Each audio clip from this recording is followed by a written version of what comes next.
Hello everybody, welcome to episode 170 of Show Viewers. Today we'll be going over chapter 1185 of One Piece. Now, this was a heck of a chapter. So I just kind of start off. We see as Brook ends up becoming Candel's page boy. And we see as she goes about teaching him the ropes, showing him how to fight and all of that, showing him how to be proper, though he doesn't really get it, trying to get him to wear his page clothes and all of that, and get him to speak more properly. And we see as he's still going about his usual Brook antics of wanting to prioritize jamming out and peeping the ladies' undergarments.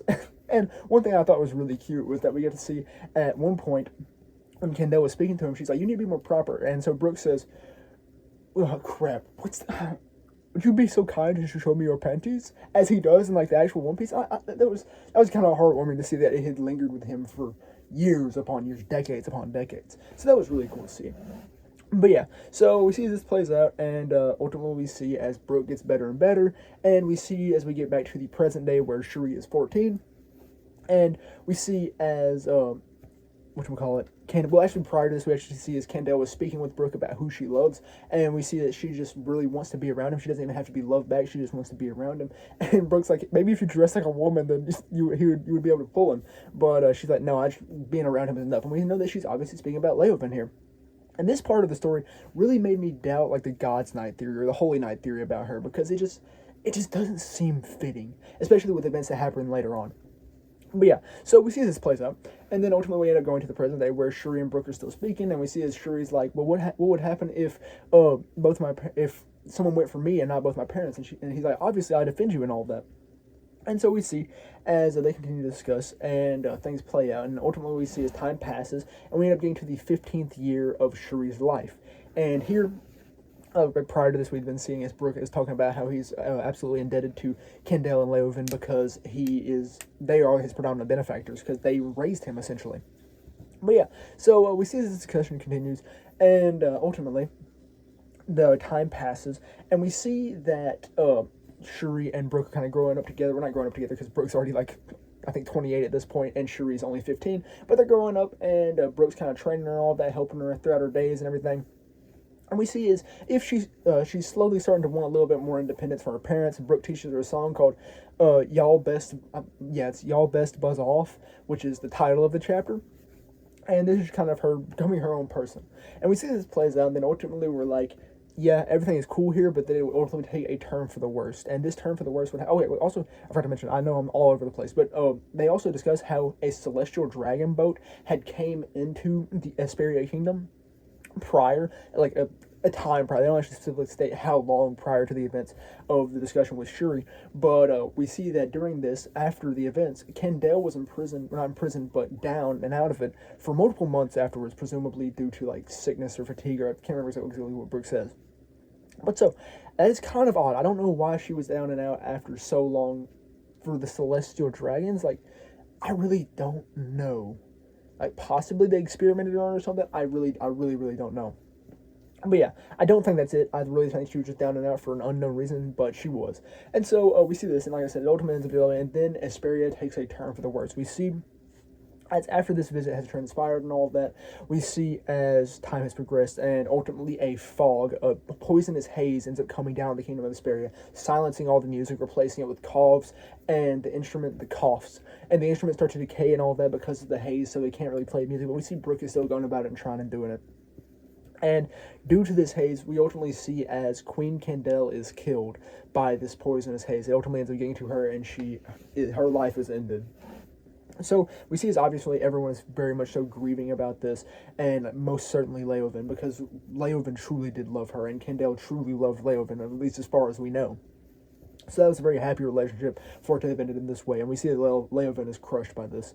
And so afterwards, we see as Shuri begins training even harder. We see as her and Brook are going at it like crazy. They're fighting and everything, and ultimately Brook's like, "Yo, it's almost like you can see into the future." And he's like, "Maybe you'll be, she's like, maybe I can be as good as my mother one day." And we see as they keep talking, and ultimately more time passes, and we see that in fact, due to this haze, that the Kingdom of Vesperia is not going to be able to pay their tribute to the Holy Land or Marie Joie this year because there's been famine, there's been mass deaths, there's been horrible events occurring, so they're not going to be able to pay their heavenly tribute.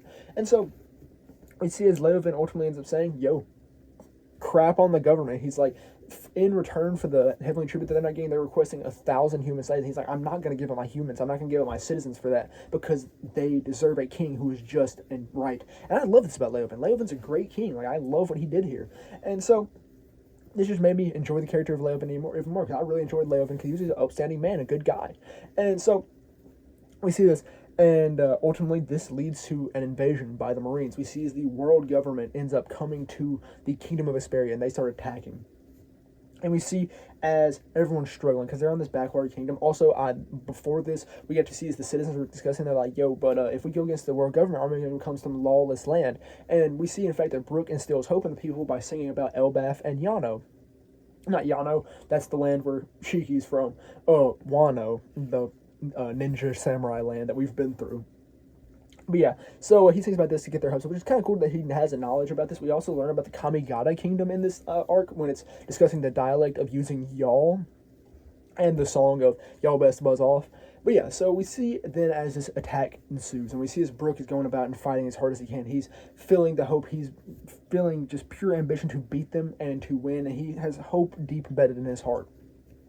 We see as he's singing in his mind throughout this, and though they're backwater kingdom on the edge of the map, he's like, you're going to regret having attacked us. And we see as Brook's going about, and ultimately he ends up fighting a lot of the Marines, and we see as the world of Vesperia is starting to crumble. We see as Brook passes by so many places that have such memory to him, like the garbage dump, like the garden where him and Shuri trained and all of that. And he's mentioning about how it's all just falling apart. And it's so sad because he's passed by, he's grown up here, he's lived in this land for so long, and he's seeing it dissolve right in front of his eyes because of the atrocities committed by the world government. And we see as ultimately he ends up coming to the castle, where here we see as some dialogue is going on between Shuri and Leoben, because Shuri wants to fight. She's like, I need to fight. But ultimately he's like, no, if you end up getting, Leoben's like, no, if you end up getting captured, then we'll be at the mercy of the world government. And before Brook ends up pulling up into the castle, we see as he ends up getting in, and we see as Shuri is looking kind of odd, and she mentions how, aren't you happy, Brook? The war is already over. And then we get a massive panel of her with the Domi Reversi wings, and Leoben's corpse laying on the ground with the same wings. And we see as Brook is astonished, and Shuri has nothing but a grin on her face because of the Domi Reversi. Whew, that got to me. Like, genuinely, that is probably, in my opinion, I know it's not a very popular opinion, the second saddest backstory in all of One Piece, because, oh my gosh, that got to me. I don't know what it was. I mean, I really love Brook as a character. I love his swordsmanship. I love his, like, sense of duty, though he is a goofy character, predominantly, asking to see undergarments all the time. But, like, he genuinely is one of my favorite characters. And, because I love Thriller Bark, and I love seeing him. And so just to see, like, because that's the thing. Most people are like, Kuma's is the saddest. I found Laws to be the saddest personally, because, like, Kuma's is very sad. But it's like if you saw the Eclipse without reading the Golden Age of Berserk. Like, I don't really know Kuma, so I don't feel, like, the same sadness for him as I do for Law and for Brook and for Guts after reading the Golden Age arc. And I mean, yeah, Sanji's there too. I just don't like Sanji, so that's why I don't find this to be super sad. But yeah, so this was super sad. Like, it grabbed me. I mean, we might have a couple more chapters of flashback, but this flashback finished up really fast. And seeing the levels that Domi Reversi can put someone to is scary. We see a daughter has slaughtered her father because of the influence of Imu. That's really dark. And, like, it got to me, especially with Brook running through the kingdom of Vesperia, seeing everything crumbling down, but still having that hope in his heart that they can triumph over this indomitable world government. Like, ooh, that got to me. Noda did some cooking on this chapter. Like, I absolutely loved it. And it's so funny because, like, the cover, not the cover, but, like, the commissioned art for this chapter was of Boa cooking some stuff for Luffy, even though, like, that was so joyous as compared to the contents of this chapter. It was just really sad. Like, it grabbed me. And, like, just rediscussing it there, like, it almost brought tears to my eyes because this is genuinely a compelling story. And, like, Oda did good for, like, this, like, 3-chapter flashback. He did phenomenal on it. And, like, I'd love to see this from Brook, because I'm so glad that Brook has finally been fleshed out in such a way. And we get to see that Brook has been through some stuff. Like, his face at the end of the chapter is what gets me, because, like, it's just blank, like, nothingness. He looks like he's been absolutely drained. And, like, getting to see all the goofy stuff prior with him and Shuri just makes it even worse, because he has watched this little girl grow up. It's essentially like a young sister to him. And he has now come in on who is essentially his big brother being slaughtered by Shuri. But he does not know that Shuri was unable to fight against this because she was Domi Reversi. He doesn't know that at the moment. So he straight up just believes yo, something looks a little different with Shuri, and she slaughtered Leovan, the man who saved my life and ripped me out of poverty. This little girl that I've come to adore because she is like a little sister to me. She is the child of those who raised me out of the depths of which I had previously resided. And oh my gosh, the emotion behind that, it got me. Like, I absolutely, holy smokes, this chapter is one of the best we've seen recently. Like, it is phenomenal. Like, I cannot praise it enough because it is masterclass. This is what Oda does best, is write peak, and he wrote peak with this chapter because it got to me. Like, though, like it's nothing we haven't really seen in One Piece before, but like, it got me. Like, it made me.